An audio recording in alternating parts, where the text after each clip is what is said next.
Hey guys, what's up? How y'all doing? I'm here to talk to you guys about My Hero Academia on Season 6, which is on Episode 23 or Episode 136. This episode right here was freaking emotional, but dang. So, if anything else, let's just get this started. We have to it, of course, it plays the repeating scene of last week's episode's ending, where Deku's like, hey, why the heck are you guys even here, kind of thing, and Uraraka's like, we're here because we were worried about you. We want to help you or stop you, you know? And Deku's like, look, I'm fine. You shouldn't worry about me. Just go back. And Bakugo makes a mocking applause saying, oh my gosh, yay, that's what I expect from a one-fault inheritor. However, can you still smile right now after what you're going through? And we had to, Deku's like, if I'm able to smile, if anyone can live in peace, I have to keep going. I have to move forward. So please get out of the way. And we had to it, Bakugo is like, try to make us go away, you crazy All Might wannabe. And they all get ready to look like they're going to fight, you know? And we had to it that after the opening, obviously, we had to Ida or Ingenium remembers about how once Deku sets his mind on something, he does not stop, you know? And Dynamite ends up saying, hey, I heard you unlocked the quirks of the fourth and sixth user now. You look really freaking different now, don't you think, you damn nerd? And we have to it that Deku thanks everyone for being here and tries to use Smokescreen to get away. However, Bakugo therefore gets rid of Smokescreen by using one of his own ultimate moves called a landmine blast, you know? We have to it, Bakugo asked Deku, after you are able to do everything, does everyone look like extras to you? We had to it, Koda stops Deku by using a flock of birds and says, hey, Midoriya, you gotta come back. It's okay. Nezu says you gotta come back. It's all good. We can figure something out together. But we have to it that Deku does not listen and tries to run, you know? However, Cero stops his Black Whip from being a little what's the word? Mobile by using a tape of his own, you know? And remembers how scary Black Whip is, you know? Considering that what it could really do. And we have to it that Jiro shows up and stops Midoriya with Heartbeat Wall and tells Midoriya, hey, I remember the time when you actually helped me organize my notes here and there. I actually am very grateful. You actually helped me out a lot. Thank you very much, you know, that kind of thing. And we have to it that Ojiro shows up and wraps Midoriya around his tail and remembers the time how he got angry for his sake at the sports festival, but he can't let him run. But when he sees him run down or exhausted, he can't just leave him alone. We had to it, Deku therefore tells Tailman, hey, look, I left for one reason, obviously from the get-go, because I can't stand the fact of All For One taking people away from me, kind of thing, you know? And we have to it that, he tries to get out, but Tokuyami shows up and tells Dark Shadow to push him to a wall, kind of thing, push him into a building, kind of thing, you know, that kind of stuff. And we have to it that Sugar Man, which is Sato, shows up, tells Midoriya, hey, I understand why you're doing this and all that, but our feelings is just the same. If you keep doing this, I will not let you do any food coloring for candy apples anymore. But we have to it, Midoriya's he doesn't care because Eri doesn't need candy apples from him, you know? And we have to it, after Tokuyami subdues him for a bit, we had to Momo, or should I say Creates a machine to try to put him to sleep, you know? However, that didn't seem to work out as he broke out of it. Before all that, Creates tells Midoriya, hey, we're here to help you out, you know? Even though we are given permission to do so, we're not gonna let you do this by yourself, kind of thing. And we had to it, Midoriya screams out, come on, stop it, just leave me alone, don't worry about me. But we have Chargebolt shows up and tells Deku, no way, man. We may have different hobbies and all that. You're my friend. And right now, you got something much more important than what you're doing right now, kind of thing, you know? And we had to it. Shoji, therefore, wrapped with electrical tape, ends up wrapping Midoriya around, you know? And tries to, subdue him and says, hey, Midoriya, remember that time you said at the camp where we have a chance to stand up against, we might be able to even go up against All Might at all? So was that all of a joke or something? And we have to it that like Tokoyami therefore tells Midoriya, you taught me how to like use Dark Shadow defensively instead of offensively. Do you remember that? And we have to it that like he used Ragnarok Womb in order to keep Midoriya inside there. This was your idea. And we have to it that like Shoji asked, or should I say Tentacle asked like Deku like, hey, do we look like we're just objects to protect? Are we just objects to protect you or something like that? And we have to it that like Charge Boy tries to tell Midoriya to like you gotta take a bath, man, right here, right now. But we have to it that like Charge Bolt was about to electrify him to make him stop, But Midoriya or Deku ends up flying out of there and knows that he knows everyone is actually worried about him right now. Because he could tell because Danger Sense has not gone off one bit and that he screams out, come on guys, please, just stop. I get it, but please leave me be right now kind of thing. And I see, and he does understand, but we had to it. Shoto shows up and uses heaven piercing ice wall and stops Midoriya and says, hey, I could just tell by looking at your face right now, alright? Is it the responsibility that will not allow you to cry? Well, guess what? I want you to share those burden with us, okay? Let us all share it with you. And we have to it. Froppy shows up and tells Midoriya, it's not like I'm not letting you go, and it's not like before, I'm not gonna cry in a stupid way here and there, and you really are important to me. When it's painful, you can cry. When you are trembling, it's okay to be scared kind of thing, And we have to it that if you're gonna try to be a comic book hero, then we're not going to let you go at it alone, etc. And we have to it that Red Riot and Invisibility Girl and Can't Stop Twinkling shows up with sees Endeavor picking up Dictator kind of thing, and that they have a lot of work to do. Even Red Riot, Hagakure, and Can't Stop Twinkling has a lot to say to him, that kind of thing. However, we don't really know what's going on here and there. But that aside, we have to it that like that Endeavor decides to let like Class 1A to handle Class 1A to handle Deku because they're the only people or group of people that can even stop him or get through to him, But we have to it that like that Shoto was trying to tell Midoriya, you gotta wake up. What All For One is doing right now could actually be what he wants you to do. It's exactly what he's planning. If you can't find him all this time, you're just walking right into his trap.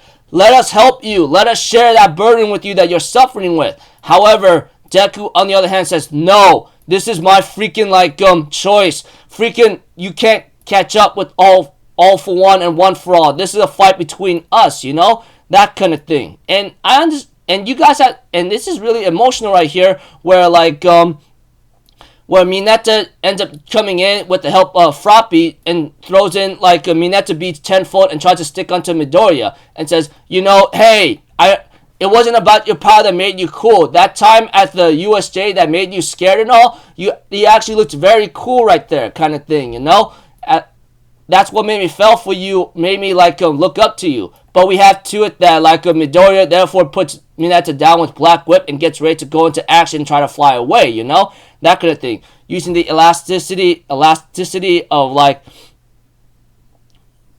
and one for all, 45% plus Fajin, and tries to make his quick getaway kind of thing, But we have to it that eventually that Uravity shows up, I'm not letting you go kind of thing. Look, Deku, and Ravi says, Deku, it's different from back then. Right now, let us help you out, kind of thing. However, Deku makes his launch away of a slingshot to get away from everyone, But we have to it, everyone works together using Shoto's, ice abilities along with the rails I made from Creati. And then, let's see here, freaking Pinky's, acid abilities to, coat freaking, whatchamacallit, Ida, Bakugo, and Todoroki to go give a homing chance to to catch up and launch himself high into the sky here and there. And Urarabiri remembers like there's so much I want to say, but I know the words that we all give out won't be able to reach you, kind of thing.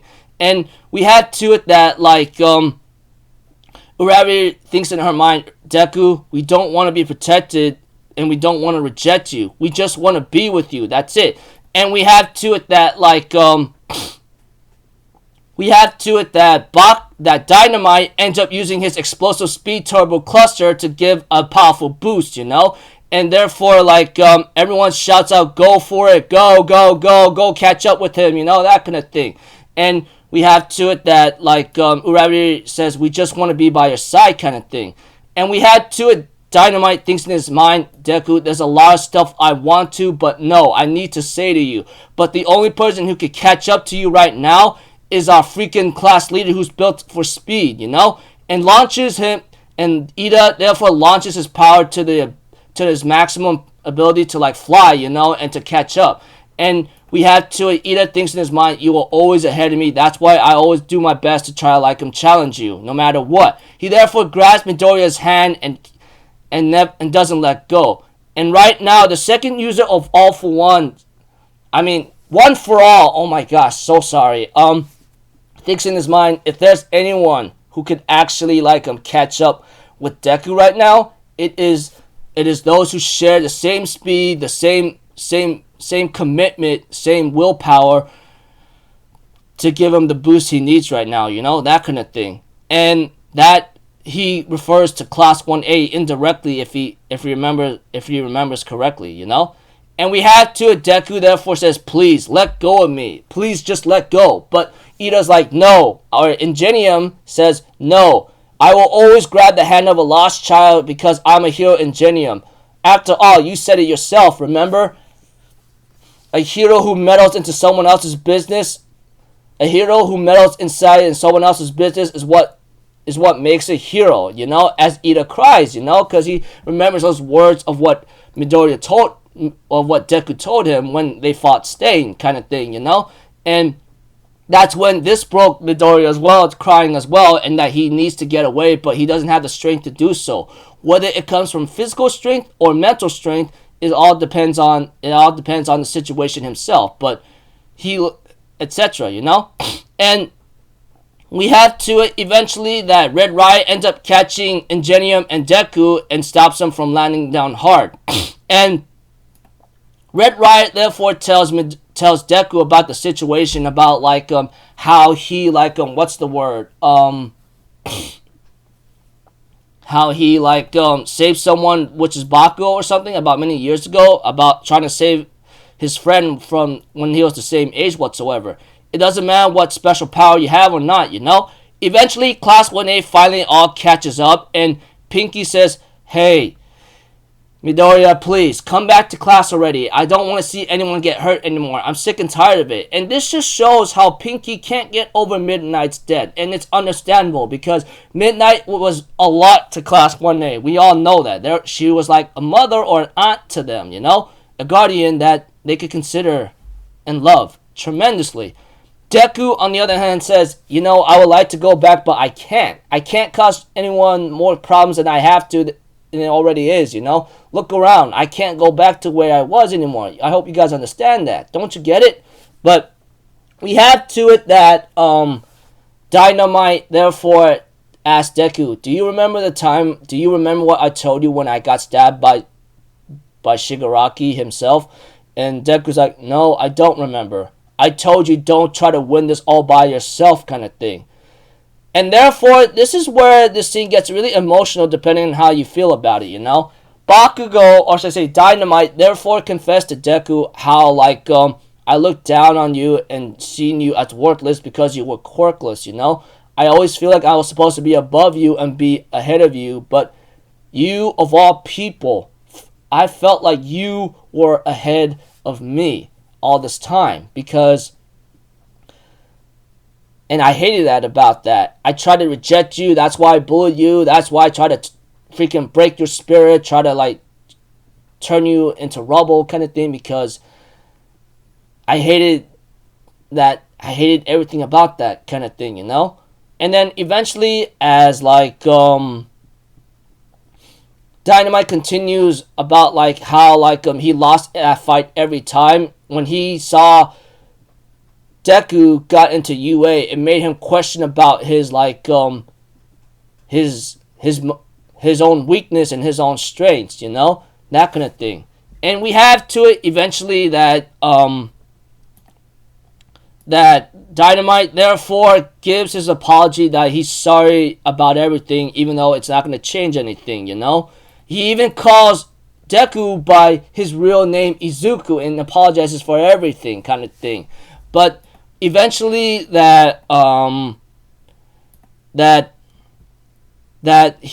Dynamite therefore tells Deku, or I mean Izuku, which he finally says, you know, that, you know, what you're doing is not wrong, but as you are right now, it's not going to help everyone out. In order for us to win, we had to protect, save you and everyone else in the city together, not alone by themselves, etc. You get the idea. And we have to it that Dynamite even tells Izuku that, look, if there are certain walls you can't climb, then we'll climb them for you. We'll give you the edge you need in order to win, kind of thing, you know. But we have to it eventually that Izuku being shocked at what Dynamite or Kakchan said to him, kind of got him exhausted and finally fell down, kind of thing, you know. And we have to it eventually that that Izuku apologized to everyone for what he said, that they can't catch up, but Dynamite's like, we get it, man, don't worry about it. We had to it, Creati or Momo says, you know, we've already cleared the first hurdle for the time being. However, now it's only going to get much harder from here on out, if you get my drift. Eventually, we end up seeing Izuku being wrapped in Shoji's arm, and that they about to take him to UA and bring him inside. However, we had to it 13 explains the situation to Midoriya or Izuku about what he has done and everyone else being evacuated, you know, especially etc. However, what's kind of tough right now for the time being is that what's even much worse is that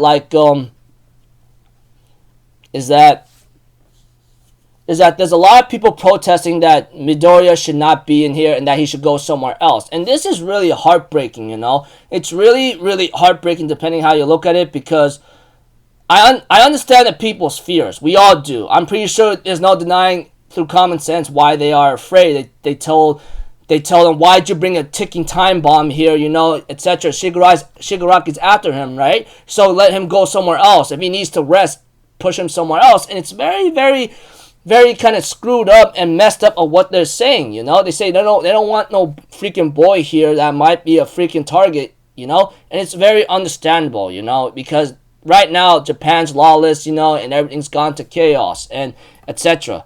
And we had to it that that Deku was about to make his leave, but Uraraka or Uravity says, hey, it's okay, we're right here.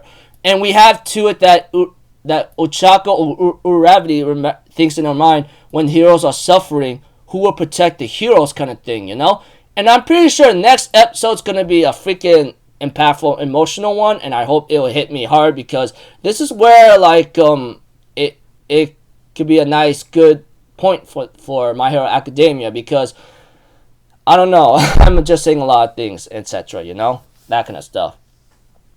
Eventually, Uravity gets ready to help out Deku along with everyone else, kind of thing, you know. And preview next episode is called A Woman's Declaration, a young woman's declaration, and it's gonna be a very interesting, emotional episode. I hope they do it. I hope it is done right, because if they do it right, they'll actually make me cry hard, and I hope they do that nicely, you know. But we'll see. I mean, we'll have to see. And we had end the episode and so forth.